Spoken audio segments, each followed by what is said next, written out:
cerita kemarin aku syuting 1 hari di puncak, ya kan. Terus apa di sana kebetulan gitu aku syuting yang lokasinya di sebuah masjid yang sangat megah. Menurut aku itu masjid termegah se-Indonesia yang pernah aku lihat gitu kan. Dari segi arsitektur keren abis gitu. Cuma apa ya, kenapa harus ada di puncak Gadok gitu lokasinya, kenapa nggak di Jakarta? Menurut aku lebih bagus dari Istiqlal ya. Mungkin dari segi kapasitas lebih besar Istiqlal, tapi dari keren bangetnya itu menurut aku ya masjid yang Harakatul Jannah yang ada di Gadok bersebelahan dengan Himalayas gitu. Jadi aku syuting 1 hari di sana, mulai dari pagi sampai dengan sore. Tidak terlalu malam ya, kita sambil syuting sambil melaksanakan sholat 5 waktu berjamaah gitu, dengan bacaan-bacaan yang menakjubkan. Di sana juga ada para santri yang sambil bersekolah. Apa sih namanya ya kalau sekolah sambil nyantri itu? Pesantren namanya mungkin ya, pesantren atau apa ya istilah sekarangnya itu gitu. Nah di sana aku kayak merasa oh ya aku pernah lihat seorang youtuber gitu di mana dulu pernah pesantren gitu. Terus dia ceritakan tentang makanan sehari-harinya gitu kan. Terus pergaulannya dengan teman, keisengannya sama teman-temannya. Di sana tuh kayak sempat wawancara sedikit anak santri di sana. Gimana kamu makannya enak enggak? Langsung kayak gitu aja, enak kak katanya. Serius gue bilang iya katanya. Terus tempat tidurnya bagus nggak? Bagus banget. Jadi situ gue seneng gitu. Jangan sampai deh kalian di sini makannya nggak enak gitu. Ini udah tahun 2023, kalian itu masa depan bangsa yang harus menikmati makanan enak gitu demi perbaikan gizi kalian sebagai calon calon anak muda, calon bangsa yang akan mengisi dan melanjutkan perkembangan bangsa ini gitu. Juga bakal pemuda di masa depan, juga bakal pengusaha di masa depan, juga bakal penerus bangsa di masa depan. Haruslah kalian makan yang bergizi ya, makan yang enak, tidak boleh kurang gizi gitu, harus kenyang, harus cukup gizi kalian gitu. Aku juga sempet ngingetin sama santri putri, kalian hafiz Al-Quran ya setiap hari, jangan lupa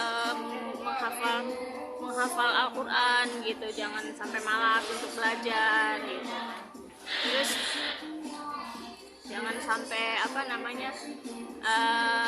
tidak belajar gitu, malas seperti karena manfaatnya jika kalian hafiz Al-Quran saat ini itu manfaatnya akan kalian petik di masa yang akan datang gitu, manfaatnya akan kalian dapat di masa yang akan datang. Terus mereka sholat berjamaah dengan imam yang bacaan suratnya sangat baik ya, azannya juga sangat baik, begitu juga arsitektur masjidnya yang megah. Aku kayak terpukau melihat kemegahan masjid itu gitu. Terus aku juga berdoa, ya Allah, aku bilang ini masjid selain interior, selain arsitekturnya yang lumayan keren dan bagus, interiornya juga menakjubkan ya, bikin kita betah gitu tinggal di masjid itu sambil melaksanakan sholat tentunya gitu. Jadi intensitas cahaya, pencahayaan yang diterima di dalam masjid itu yang letaknya kita di atas ya, sholat berjamaah perempuan dan laki-laki itu di atas lantai 1 gitu.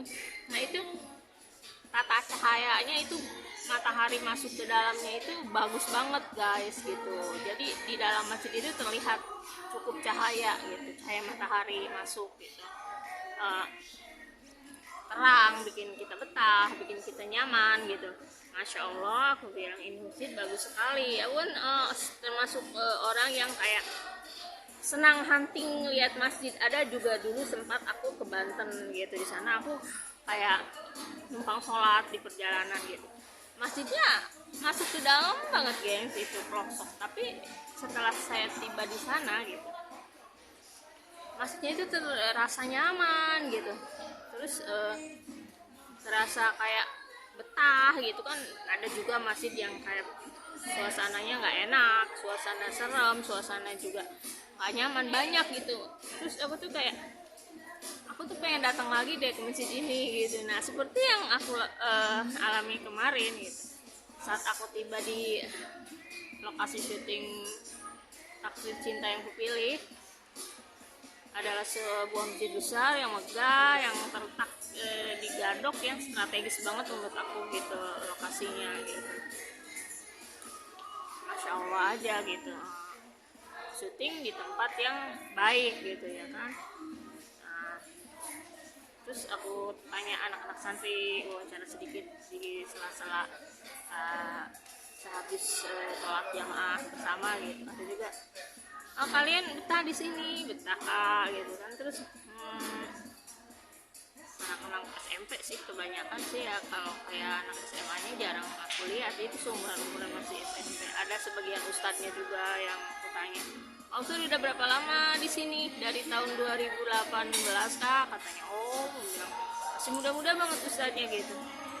Sehat Pak Ustadz, sehat. Betah Pak Ustadz di sini, ngajar di sini. Alhamdulillah gitu. Jadi apa namanya ya, manfaat hafiz Al-Quran, menghafal Al-Quran dari kecil itu baik banget guys gitu. Karena aku ngerasain sendiri di saat-saat aku sudah dewasa, aku bekerja gitu, syuting film. Di sana ada ayat-ayat Al-Quran yang diterapkan di dalam scene-scene gitu kan. Di sana aku bisa menghafal Al-Quran dengan baik sambil memberikan arahan kepada pemain-pemain aku yang kebanyakan anak kecil yang berumur 10 tahun. Di Jakarta pendidikan Al-Qurannya tidak begitu bagus guys, beda dengan kita yang dulu tinggal di daerah.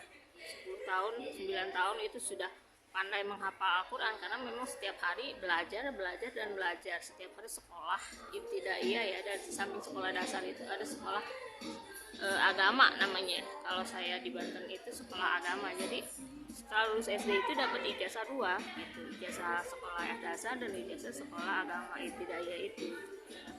Karena pulang sekolah dasar istirahat sebentar, mandi, makan, jam 1 itu udah berangkat, karena masuk sekolahnya kalau nggak salah jam 2 atau jam 3 gitu, pulang jam 5. Nggak lama sekolahnya guys gitu. Cuma ya ilmunya sampai sekarang masih terasa, manfaat membaca bacaan sholat dari mulai niat sholat sampai tahiyat akhir sampai salam itu dulu dihafalkan gitu. Jadi masya Allah tabarakallah, semoga guru-guru yang pernah mengajar aku di situ, Ustadz Jamhari, Ustadz siapa namanya, aku nggak diajar sama abah bapak kepala sekolah di sana itu, karena dia ngajarnya kelas paling tinggi. Waktu itu aku baru kelas 2, kelas 3 sampai kelas 3 kalau nggak salah, sampai kelas 4 ya. Karena di sana cuma sampai kelas 5 guys. Jadi nyesuaiin perbandingan antara sekolah dasar dan sekolah ibtidaiyah itu biar balance gitu. Di saat sekolah dasarnya lulus, sekolah ibtidaiyahnya ikut lulus juga. Jadi bareng-bareng bisa melanjutkan ke sekolah yang lebih tinggi gitu kan, yang lebih tinggi SMP atau madrasah apa namanya ya, aliyah ya, kalau apa namanya ya SMP gitu, sederajat gitu, biar tidak sekolah lagi 1 tahun makanya cuma kelas 5 doang gitu. Nah di sana aku tuh belum sempet nerusin ke kelas 5 udah lulus gitu. Nggak paham deh, kayaknya aku baru sampai kelas 4 gitu deh. Tapi aku nyesel sih nggak dapet ijazah di sana gitu, sebagai tanda bukti bahwa aku pernah belajar di situ. Dan guru-guru aku sih kayak mendukung gitu sampai sekarang pun.